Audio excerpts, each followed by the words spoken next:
IPS Sudhir Saxena ने संभाला DGP का पदभार, विवेक जौहरी की ली जगह। 1987 बैच के हैं आईपीएस अधिकारी सक्सेना।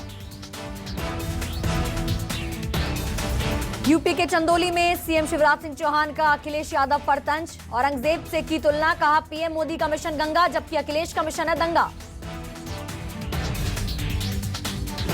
100वीं वर्षगांठ पर संघ का मिशन 1 लाख, भारत में 1 लाख शाखाएं खोलने की तैयारी, कांग्रेस ने बीजेपी पर साधा निशाना। दिग्विजय सिंह के बयान पर मंत्री नरोत्तम मिश्रा का पलटवार, कहा दिग्विजय सिंह हर बात में राजनीति करते हैं। दिग्विजय सिंह ने कहा था बीजेपी आपदा में अफसर ढूंढती है।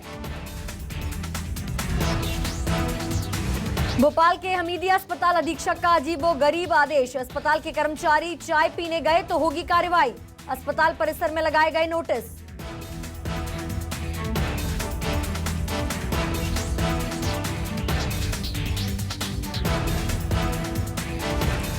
छिंदवाड़ा में एमपी हाउसिंग बोर्ड का यंत्री 11,000 का रिश्वत लेते गिरफ्तार, जबलपुर की लोकायुक्त टीम ने की कार्रवाई, बिल पास करने के एवज में मांगी थी रिश्वत। ग्वालियर में नगर निगम के वार्ड ऑफिस में युवक ने कर्मचारियों से की झूमा झटकी, राशन की पात्रता पर्ची नहीं बनाने का आरोप लगाते हुए जमकर मचाया उत्पात। इस दौरान युवक ने महिला कर्मचारियों से भी की बदसलूकी, वीडियो सोशल मीडिया पर वायरल।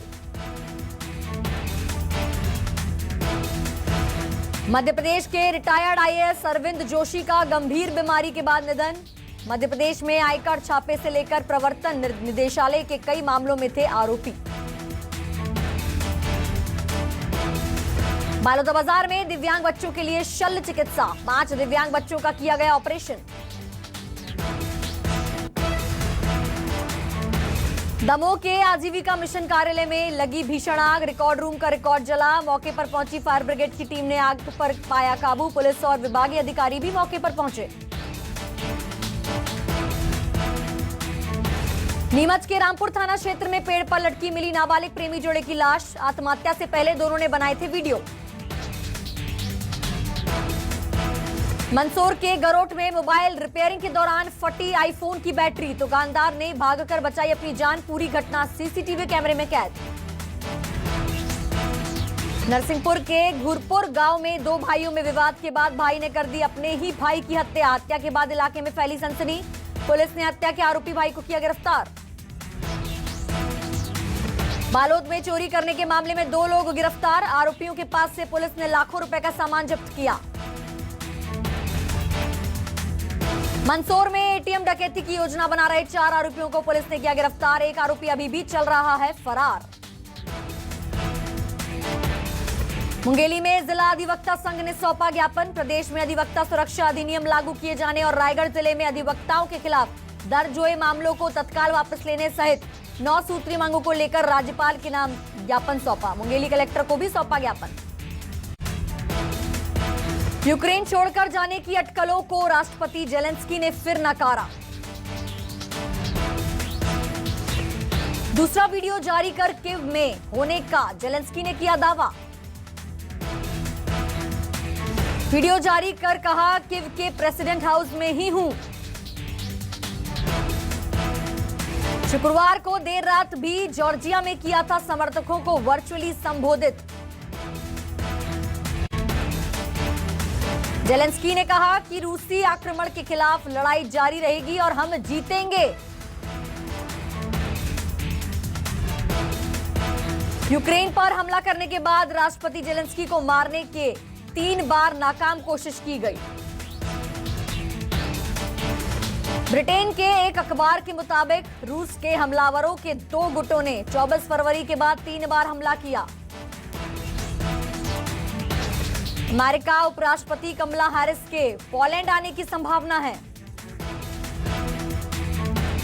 अटकलें लगाई जा रही हैं, अमेरिका उपराष्ट्रपति हैरिस यूक्रेनी राष्ट्रपति जेलेंस्की से मिल सकती हैं। अमेरिका राष्ट्रपति बाइडेन ने 2 दिन पहले ही जेलेंस्की को एयरलिफ्ट करने की पेशकश की थी।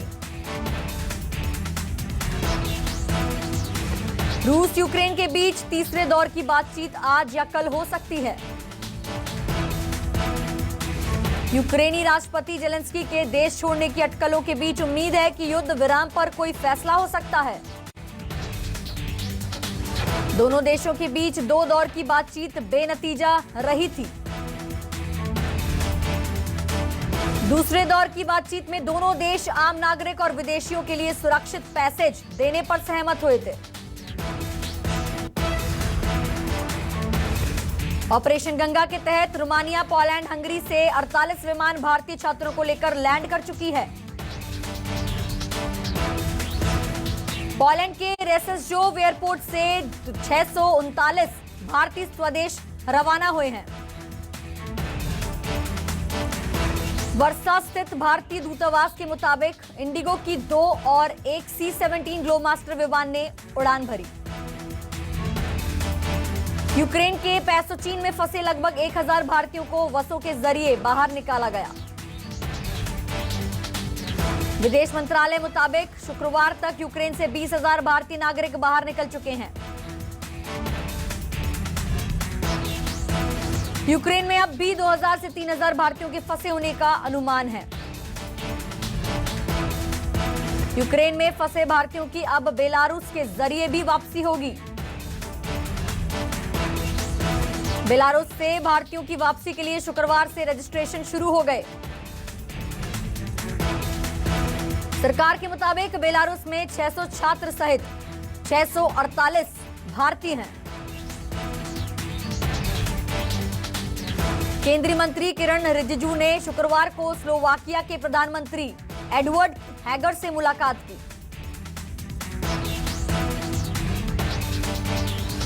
G7 देशों ने रूस को और कड़े प्रतिबंध लगाने की धमकी दी है। G7 देशों ने यूक्रेन में मानवीय आधार पर जल्द से जल्द सुरक्षित पैसेज देने की मांग की। अमेरिका विदेश मंत्री एंटनी ब्लिंकन ने कहा है, रूस पर यूएस और ईयू को दबाव बनाए रखना चाहिए।